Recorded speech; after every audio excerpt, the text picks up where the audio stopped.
I'm Jessie Masoliva. I'm from Lambada, but I live in Lambasa. I like listening to Gold FM. Only the classic hits. Hi, I'm Sadie Sakio from Kashmir Lotoka.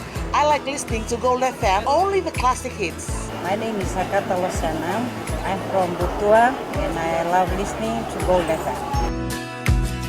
Gold FM, only the classic hits.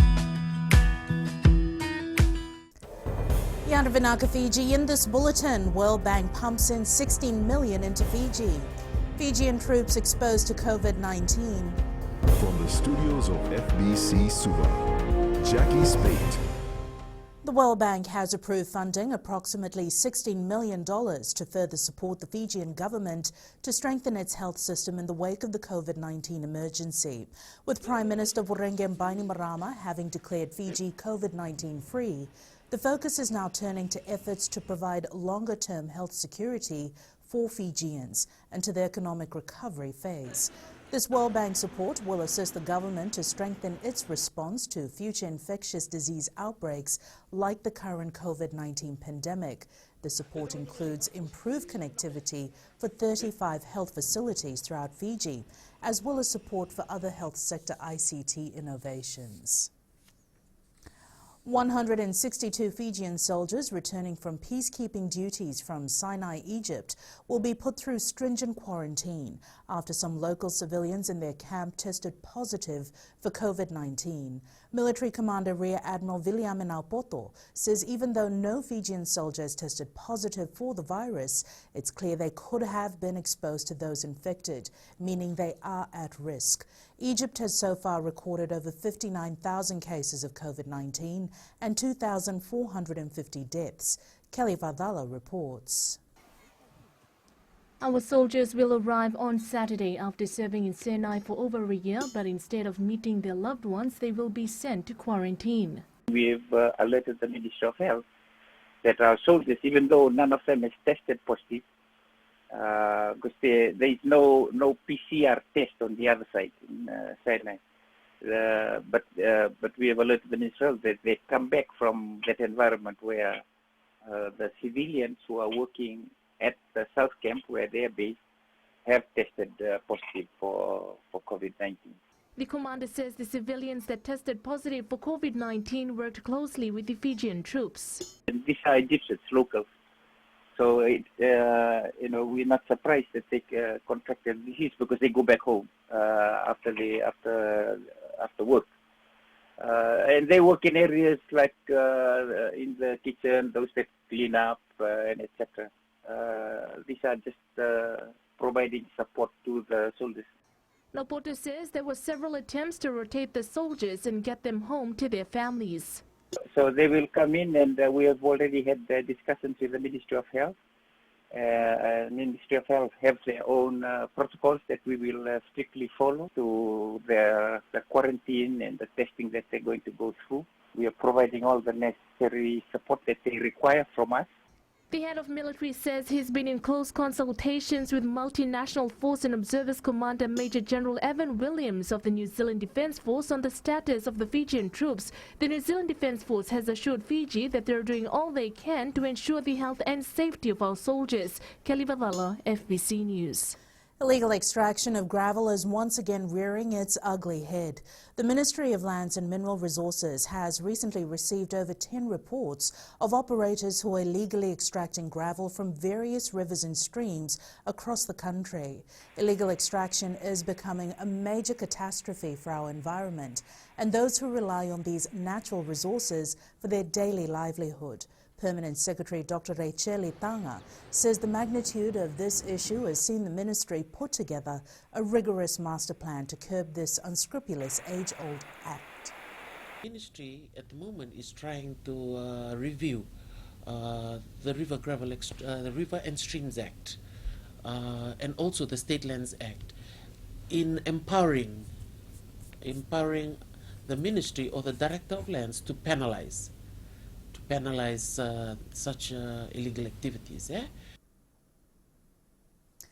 Services at the Lambada Hospital will return to normal from Monday, 29th June.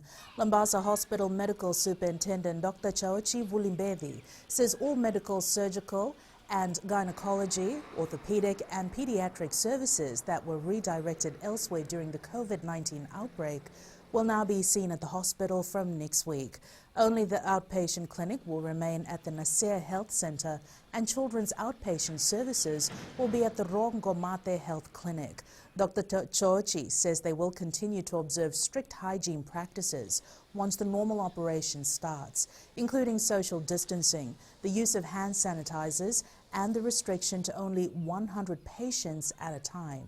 He adds the return to normal is in line with the latest relaxation of restrictions announced by the Honourable Prime Minister over the weekend. The COVID-19 pandemic has created extraordinary challenges for the corrections services in the country. The Fiji Corrections Service has prohibited visitors, including legal counsel, family and friends, from entering the prisons to stop the spread of the virus. However, cutting off all contact with the outside world is not a sustainable solution. Deputy Commissioner of Fiji Corrections Services, Senior Superintendent Apakuking Gurra says the inmates are now able to utilize video conferencing facilities to have face-to-face meetings with their lawyers and stay in touch with their families. Ensuring that inmates are able to access legal counsel and continue their basic rights of visitations was important to us, particularly in the complex and uncertain situations presented by this global pandemic. An ongoing investigation at the Housing Authority has led to the termination of 8 staff. Minister for Housing Pramila Kumar says these staff were allegedly engaged in abusive office and corrupt practices. Kumar says they are now focusing on digitizing and storing information, and having a database has not worked. The staff registered their personal business, giving Housing Authority address, and they were making plans for Housing Authority clients and pocketing that money. So all these things have surfaced. And so what is required here is tightening the procedures and the processes. A quick look overseas. The United States has had its highest number of new infections since the COVID-19 pandemic began. ICU beds in hospitals are now reaching capacity in some states, prompting fears they may have to render lockdown. Coming up, Flying Fijians boost Suva. And archery awaits government accreditation.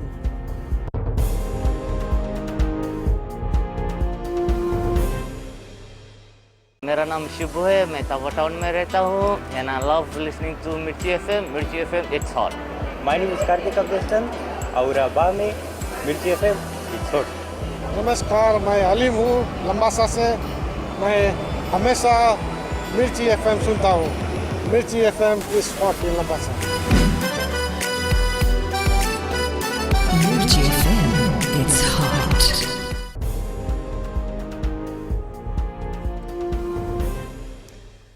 Some overseas-based Flying Fijian reps are expected to feature in the opening Skipper Cup and Fairbrother clash between Nandronga and Suva.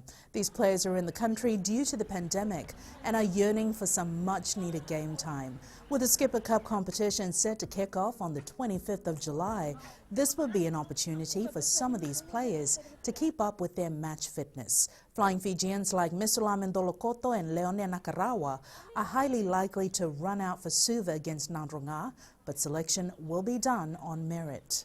The players are reminded that there is no guarantee to the positions, despite their status of rugby achievements, whether they are in the Flying Fijians team or in Drua or in the or any other team. Flying Fijians lock forward Leone Nakarawa will remain with Glasgow Warriors next season. Archery Fiji is patiently awaiting for its accreditation process to be completed to get the sport back up and running. Archery was not among the 11 sports that got accredited earlier this week, which means certain return-to-play protocols were not met. President George Fong reveals one of the biggest factors that lacked in their proposal was strategies to manage physical distancing. Just to comply with the physical distancing, but apart not much that needed to be changed, but we have put together strategies to comply with all of the ministry's requirements around cleaning protocols, physical distancing, contact tracing, and minimizing numbers. Panthers coach Ivan Cleary has denied the Warriors coaching job as a poison chalice, talking up the vacant role. It comes as Rabbitohs coach Wayne Bennett ruled himself out of the running for this season, but the door is open after 2021.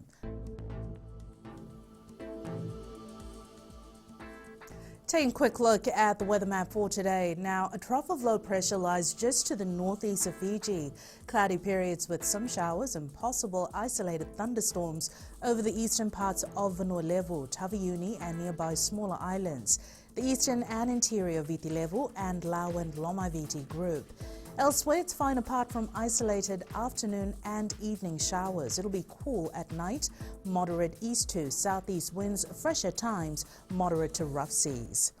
And that is your FBC Morning News. Join us at 1 p.m. and 7 p.m. for our major bulletin. Remember, in times of crisis, you need factual news that you can trust. Stop believing fake news about the COVID-19 on social media. Fight misinformation by getting only the facts about the coronavirus from verified news sources like FBC's TV, radio and digital media news. www.fbcnews.com.fj. Keeping Fijians connected with the truth.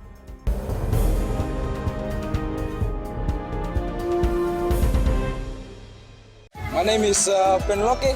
I'm from Sekanga. I always listen to Tute FM because Tute FM rocks. My name is Koli. I like to listen to Tute FM. Tute FM is rock. My name is Miriama and I'm from Ba and I love listening to Tute FM.